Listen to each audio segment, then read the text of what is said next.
Welcome back.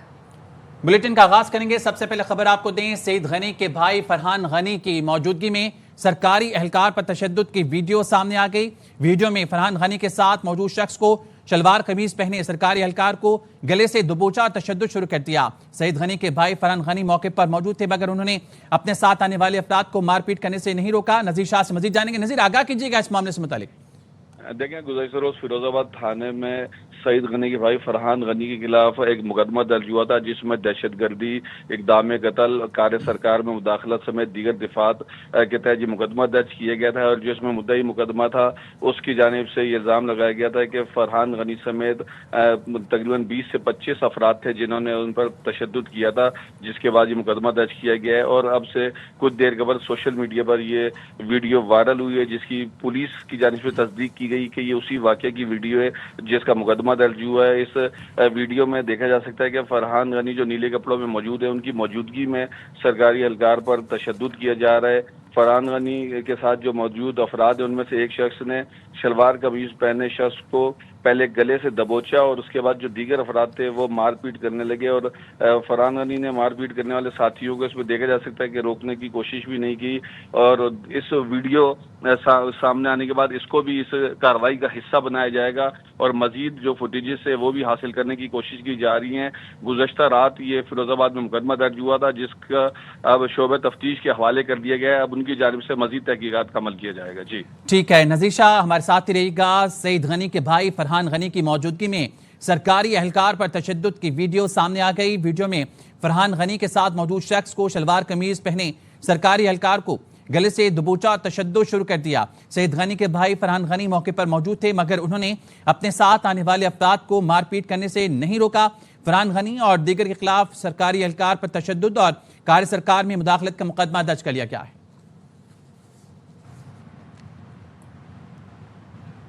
وزیر بلدیات سندھ سعید غنی کے بھائی فرحان غنی سمیت دیگر ملزمان ایک روزہ راہداری ریمانڈ پر پولیس کے حوالے۔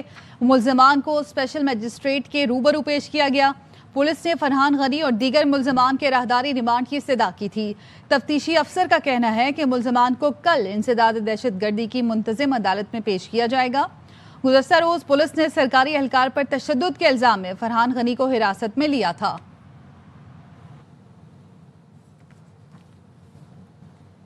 پاکستان اور بنگلہ دیش کے درمیان 6 مفاہمتی یادداشتوں اور معاہدوں پر دستخط ہو گئے۔ نائب وزیر اعظم اور بنگلہ دیش کے مشیر خارجہ امور کی نگرانی میں مفاہمتی یادداشتوں اور معاہدوں پر دستخط کیے گئے۔ پاک بنگلہ دیش ٹریڈ جوائنٹ ورکنگ گروپ کی مفاہمتی یادداشتوں پر دستخط کیے گئے۔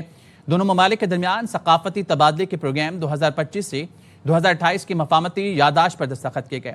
سفارتکاروں اور حکومتی اہلکاروں کے لیے ویزا ختم کرنے کے معاہدے پر بھی دستخط ہوئے۔ پاک بنگلہ دیش فورن سروس اکیڈمیز کے درمیان مفاہمتی یادداشتوں پر دستخط کیے گئے۔ ایسوسیٹڈ پریس آف پاکستان اور بنگلہ دیش کی سنگباد سنستھا میں مفاہمتی یادداشت پر دستخط ہوئے۔ انسٹیٹیوٹ آف اسٹریٹجک اسٹڈیز اسلام آباد اور بنگلہ دیش institute international and strategic studies میں بھی مفاہمتی یادداشتوں پر دستخط کیے گئے۔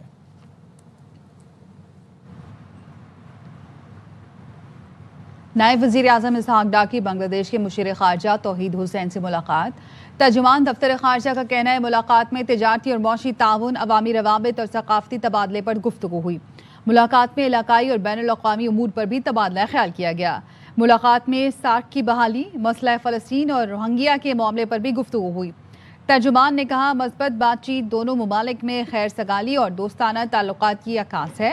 فریقین نے اتفاق کیا کہ دو طرفہ تعلقات کو مزید مضبوط بنانے کے لیے مشترکہ کوششیں کی جائیں گی۔ اسحاق ڈار کی بنگلہ دیش کے مشیر تجارت شیخ بشیر الدین سے بھی اہم ملاقات ہوئی۔ اس موقع پر وزیر تجارت جام کمال، بنگلہ دیش کے اعلیٰ سرکاری اور تجارتی حکام، گورنر بنگلہ دیش، بینک اور دیگر اہم اداروں کے سربراہان بھی موجود تھے۔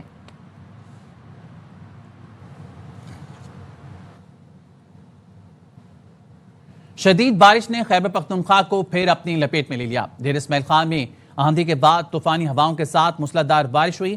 چھتیں گرنے سمیت مختلف واقعات میں 8 افراد جاں بحق ہو گئے، 50 سے زائد زخمی۔ مردان میں گھر کی چھت گرنے سے ایک شخص جان سے گیا۔ شانگلہ کے ندی نالوں میں طغیانی آ گئی، سڑک بھی سیلاب میں بہہ گئی۔ ایبٹ آباد میں گلیات بٹنگی کے مقام پر لینڈ سلائیڈنگ سے مری روڈ اور دھم تروار بائی پاس روڈ بند ہو گیا ہے۔ لینڈ سلائیڈنگ سے دونوں طرف گاڑیوں کی آمد و رفت بند ہو گئی ہے۔ لینڈ سلائیڈنگ سے مختلف علاقوں کا رابطہ منقطع ہو گیا ہے۔ مینگورا میں سیلاب متاثرین کھلے آسمان تلے خیمے لگا کر بیٹھے ہیں اور حکومتی امداد کے منتظر ہیں. اس بارے مزید جانتے ہیں شہزاد عالم سے. جی شہزاد. سوات کا ہیڈ کوارٹر منگورا ہے جو کہ انتظامیہ اور ڈپٹی کمشنر ڈویژنل دفاتر سے تقریباً آدھی کلومیٹر پر واقع یہ علاقہ اس وقت یہاں پر لوگوں کے گھر تباہ ہونے کی وجہ سے یہ لوگ یہاں پر ٹینٹ میں کھلے آسمان تلے زندگی گزارنے پر مجبور ہے اور ان کا گھر اس وقت مربے کا ڈھیر نظر آ رہا ہے. جو مقامی لوگ ہیں وہ تو سینکڑوں ہزاروں کی تعداد میں یہاں پر متاثر ہوئے. آپ کا گھر جو تباہ ہوا اس کے بعد آپ ٹینٹ میں رہ رہے ہیں. سیلاب جو آ گیا تو یہ سارا جانور بھی چلا گیا, سارا جو سامان تھا کچھ بھی تھا جو چلا گیا, تباہ ہو گیا پورا. حکومت کو درخواست ہے کہ ہم لوگوں کا پوچھے. جی بالکل, ان کا کہنا ہے کہ ابھی تک حکومت کی جانب سے ان کے مدد کے لیے کوئی نہیں آیا ہے. منگورا شہر کے خوبصورت لوگوں کا علاقہ اور آج وہ انہی ٹینٹوں اور اس میں رہنے پر مجبور ہے. ضلع غزر میں سیلاب کے بعد بحالی کا کام جاری ہے. ترجمان جی بی حکومت کا کہنا ہے کہ تالی داس میں 13 گھروں کے مکینوں کو محفوظ مقام پر منتقل کر دیا. تالی داس میں 300 سے زائد لوگ بے گھر ہوئے ہیں. 55 گھر منہدم ہو گئے, 50 کو جزوی نقصان پہنچا. تالی داس کے مقام پر جھیل بننے سے بالائی علاقوں کے لیے سڑک بند ہے. ترجمان نے کہا کہ چرواہے نے بروقت اطلاع دی. اگر بروقت اطلاع نہ ملتی تو تالی داس میں بہت نقصان ہوتا. غزر میں گلیشر پھٹنے سے آنے والے سیلاب سے مقامی آبادی کو شدید مشکلات کا سامنا. پاک فوج کی سیلاب متاثرین کے لیے امدادی کاروائیاں جاری ہیں. لیک الرحمان ہمارے نمائندے ہمارے ساتھ ہیں, ان سے مزید جانیں گے. لیک آگاہ کیجیے گا اس بارے میں. جی خالد, آرمی چیف کی خصوصی ہدایات پر ایف سی این اے نے متاثرہ علاقوں میں فوری امداد اور میڈیکل کیمپس قائم کیے. اس سلسلے میں پاک فوج کی جانب سے تھالی داس اور روشن نامہ گاؤں میں میڈیکل کیمپس قائم کیے گئے ہیں جہاں پر اب تک 600 سے زائد مریضوں کو طبی سہولیات فراہم کی گئی ہیں.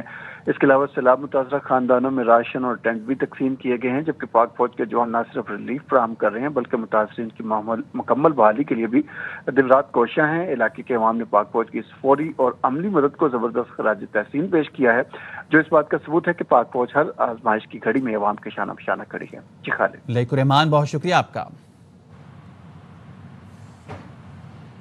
غزر میں 300 لوگوں کو بچانے والے چرواہوں کو وزیر اعظم نے اسلام آباد طلب کر لیا. وسیعت خان انصار اور محمد خان کو وزیر اعظم کی ہدایت پر اسلام آباد مدعو کیا گیا. وزیر اعظم میاں شہباز شریف غلاف کی پیشگی اطلاع دینے والے تینوں چرواہوں کی حوصلہ افزائی کرتے ہوئے انہیں انعامات سے نوازیں گے. شہباز شریف کا کہنا ہے کہ وسیعت خان انصار اور محمد خان قوم کے ہیرو ہیں. انہوں نے فرض شناسی کی اعلیٰ مثال قائم کی. مجھ سمیت پوری قوم کو گلگت بلتستان کے ان ہیروز پر فخر ہے. مشیر اطلاعات کے پی بیرسٹر سیف کہتے ہیں سیلاب سے متاثرہ اضلاع میں معاوضوں کے چیکس کی تقسیم کا سلسلہ جاری ہے. اب تک 300 سے 7 شہداء کے لواحقین کو چیکس دیے گئے ہیں. باقی رہ جانے والے 89 شہداء کے لواحقین کو بھی جلد چیکس فراہم کر دیے جائیں گے. وزیر اعلیٰ کی ہدایت پر شہداء پیکج 10 لاکھ سے بڑھا کر 20 لاکھ روپے کر دیا گیا ہے. 34 زخمیوں کو چیکس دیے جا چکے ہیں. 144 زخمیوں کو بھی جلد چیکس دیے جائیں گے. ڈیجیٹل ایپ کے ذریعے سیلاب متاثرین کو 15,000 کی ادائیگیوں کا سلسلہ بھی شروع ہو چکا ہے. صوبے کی تاریخ میں پہلی مرتبہ اتنی تیزی سے ادائیگی کی گئی ہے. سیلاب سے مکمل اور جزوی طور پر متاثرہ گھروں کا سروے جاری ہے. سروے مکمل ہوتے ہی متاثرہ گھروں کے مالکان کو معاوضہ فراہم کیا جائے گا. مکمل تباہ گھروں کا معاوضہ 5 لاکھ سے بڑھا کر 10 لاکھ اور جزوی متاثرہ گھروں کا معاوضہ 2.5 لاکھ سے بڑھا کر 5 لاکھ روپے کر دیا گیا ہے.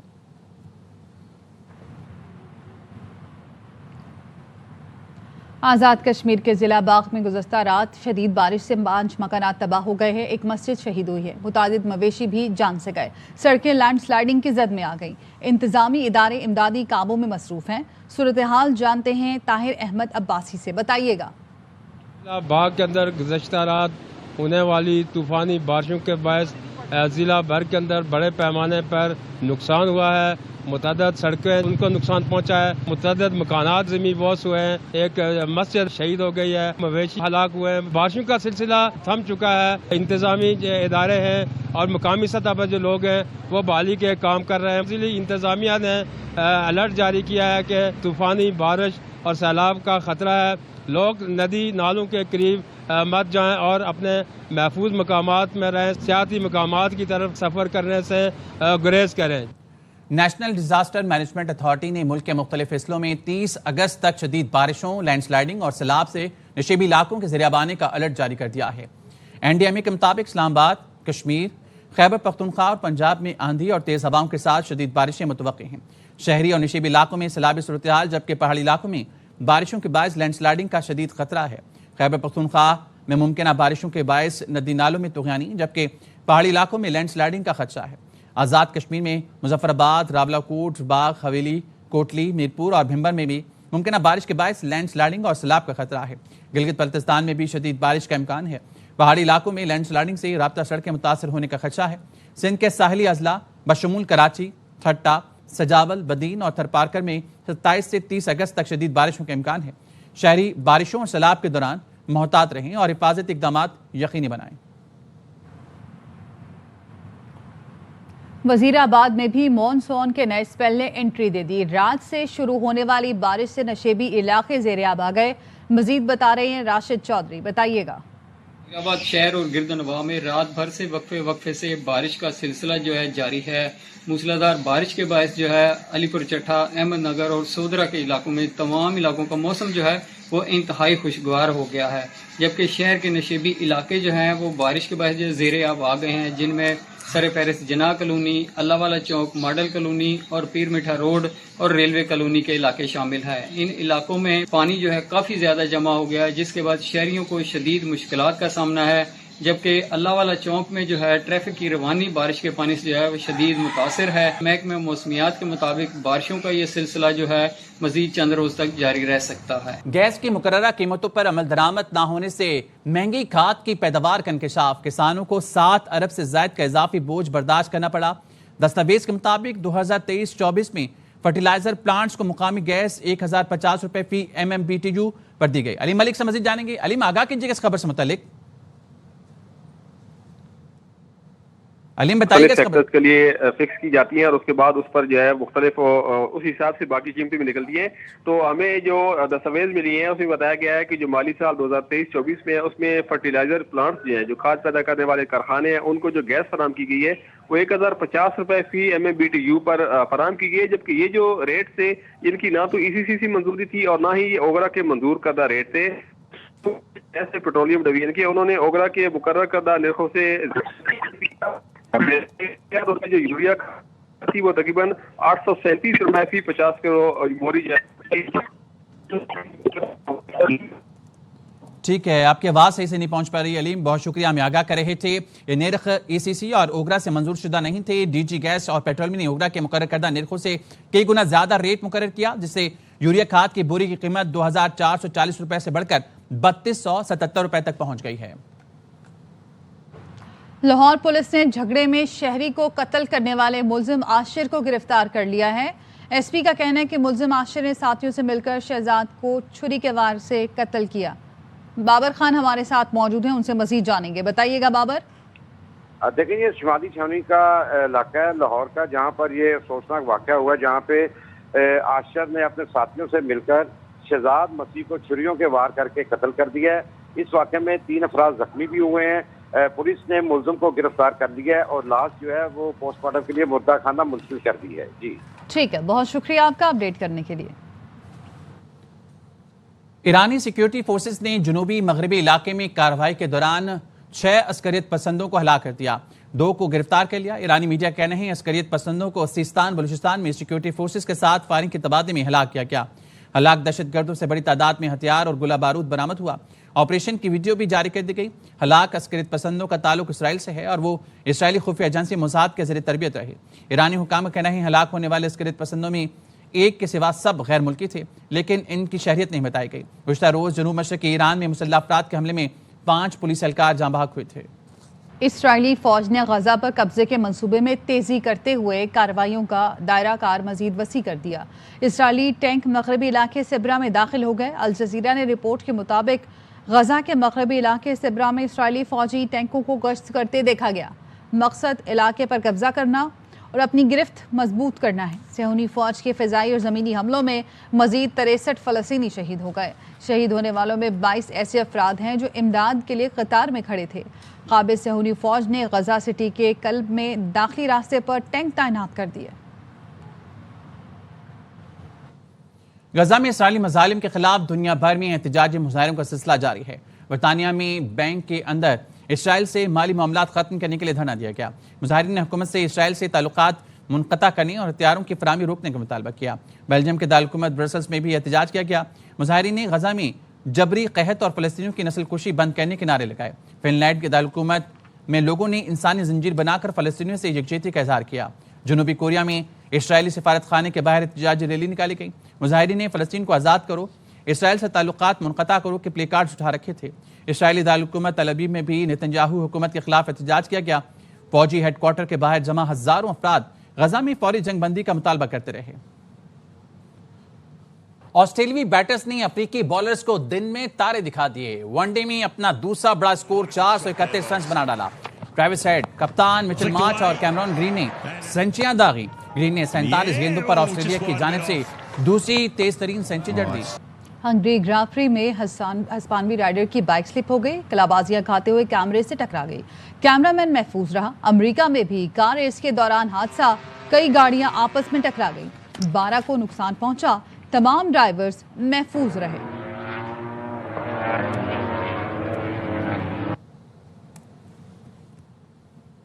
اسٹار گلوکار سجاد علی 59 برس کے ہو گئے۔ پاپ اور کلاسیکل موسیقی پر عبور رکھنے والے سجاد علی موسیقی کی دنیا میں منفرد مقام رکھتے ہیں۔ انہوں نے پاکستانی میوزک انڈسٹری کو کئی کامیاب گانے دیے۔ نیوز بلیٹن سے فی الحال اتنا ہی۔ مزید خبروں اور اپڈیٹس کے لیے دیکھتے رہیے ARY نیوز۔